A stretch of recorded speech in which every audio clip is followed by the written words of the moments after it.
Exercise 1.1 और question number हम लोगों ने लास्ट वीडियो में 9 क्वेश्चन तक कर लिया था। गाइस 10 क्वेश्चन आप लोग अपने आप कर लीजिएगा, आपको एग्जांपल देने खुद से, ठीक है ना। और 11 भी ऐसा कुछ टिपिकल नहीं, बहुत सीधा सा क्वेश्चन है। अभी हम कंटिन्यू करेंगे 12 से। तो क्वेश्चन नंबर 12 में आपको कह रहा है, अब की बार किसी सेट ए जो है वो ऑल ट्राइंगल का सेट है और रिलेशन आर इसी में डिफाइंड है। और T1 T2 उसने ट्राइंगल के नाम नेमिंग कर दी है और कहा है कि T1 सिमिलर है T2 की, ये कंडीशन दे रखी है। पहले तो चेक करो क्या इक्विवेलेंस रिलेशन है। जब ये चेक हो जाए उसके बाद उसने क्या है T1 T2 और T3 के डायमेंशन दे दिए साइड के। तो आपको ये बताना है कि T1 T2 और T3 आपस में रिलेटेड है या नहीं है, ठीक है। तो बात करते हैं हम जो डेफिनेशन दी है उसके अकॉर्डिंग। उसने कहा है क्वेश्चन नंबर 12 में आर इन सेट ए, तो मतलब R subset A cross A, और डेफिनेशन दी थी उसने ये कि जब कभी भी आप ये लिखोगे तो इसका मतलब ये होगा।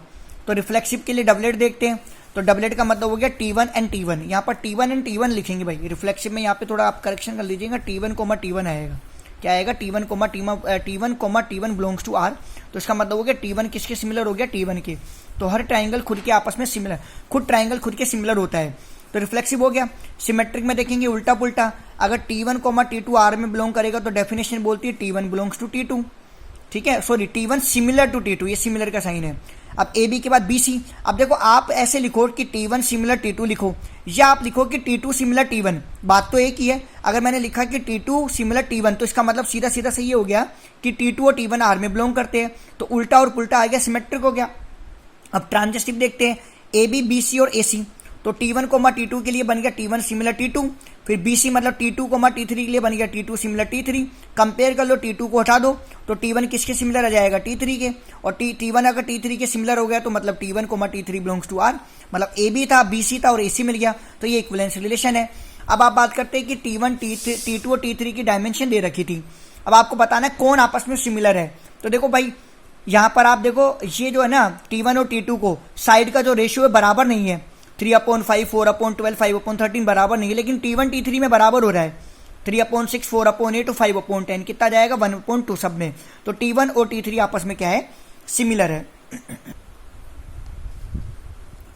Question number 13, prove that relation R in defined set A all polygons R P1 P2। P1 और P2 में क्या बोल रहा है? सेम नंबर ऑफ साइड आपस में कितनी बराबर है।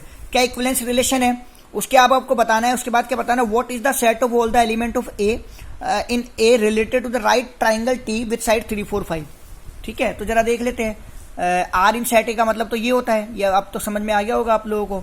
और P1 P2 अगर होता है आर के अंदर तो उसने बोला है कि P1 और P2 में क्या है?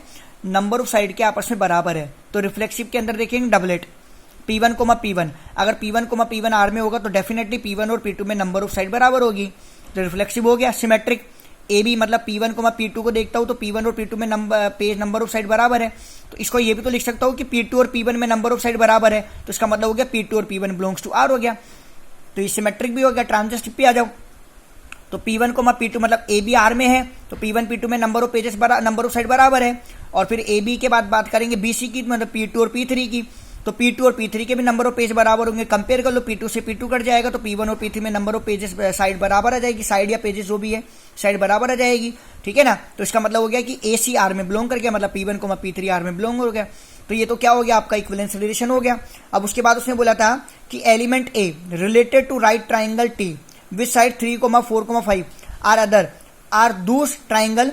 ये सिर्फ उन्हीं ट्राइंगल से रिलेटेड करेंगे which have 3 side. It means triangle in the set of all triangle, ठीक है।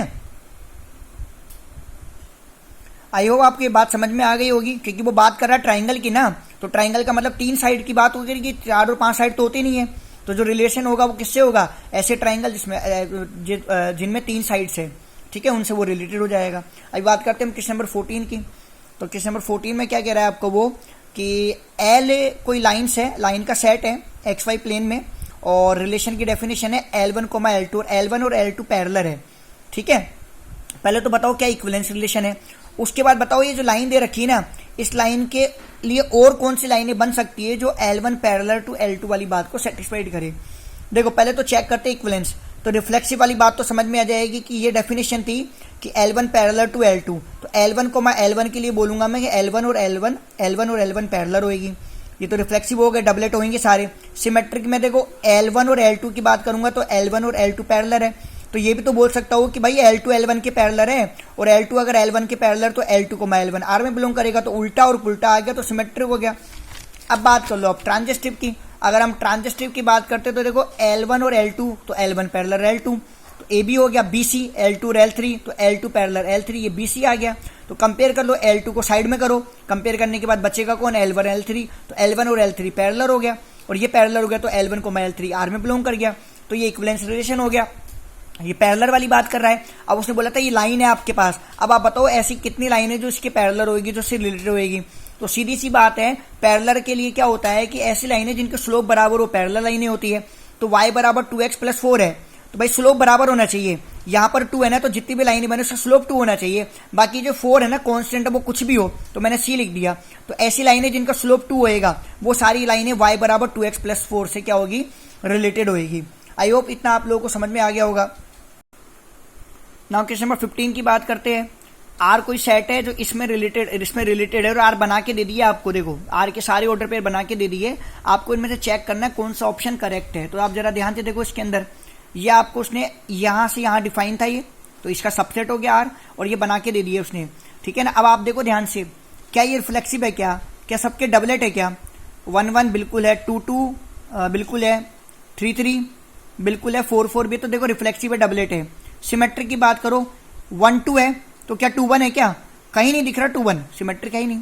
अब ट्रांजिस्टिव पर आ जाओ, देखो AB है और BC है, BC AB BC, तो AC आपका कौन होगा, यही आपका AC बन जाएगा, जो AB है वही AC बन जाएगा। तो इसमें सब में चेक कर लेना आप, ऐसे ट्रांजिस्टिव भी आ जाएगा। डन। अभी बात करते हैं नेक्स्ट क्वेश्चन नंबर 16 की। ये कह रहा है R be the set in natural number. तो आर बराबर आपको दे दिया है a, b, a बराबर आपको दे दिया b-2, b की वैल्यू आपको लेनी 6 से कम, मतलब 1 2 3 4 5 लेनी है। Choose the correct option. अब ये ऑप्शन आपको दे दिए, इनमें से देखना आपका कौन सा ऑप्शन सेटिस्फाइड करता है। तो देखो आप ध्यान से R subset n cross n का है, ये दे दी थी कंडीशन। b की वैल्यू आपको क्या लेनी है, 1 2 3 4 5 6 लेनी है, ठीक है ना। b सपोज करो जैसे आपने b ग्रेटर देन 6 मतलब 6 से बड़ा लेना है, तो मैंने सबसे पहले b लिया 7, तो 7 अगर लेता हूँ यहाँ पर, तो 7 - 2 कितना आएगा 5, a मेरा कितना जाएगा 5, b मेरा हो जाएगा 7, ऐसे ले लो 8 8 - 2 करने पर कितना जाएगा 6, तो 6 8, ऐसे सोन चलता रहेगा ये, ठीक है ना। अब इसमें देख लो आप ऑप्शन देख लो कौन सा मैच हो रहा है। मैंने ऑप्शन सी करेक्ट कर रखा है, तो ऑप्शन सी 6, 8, क्या यहाँ पे 6, 8 दिखाई दे रहा है क्या आपको, बिल्कुल ये रहा 6, 8 यहाँ आ रहा है। बाकी जो और दूसरे ऑप्शन है वो शायद नहीं है इसके अंदर, दूसरे ऑप्शन 2, 4 बिल्कुल नहीं है, 3, 8 बिल्कुल भी नहीं है, और 8, 7 बिल्कुल भी नहीं है। होप सो फाइनली आपकी एक्सरसाइज 1.1 पूरी हुई।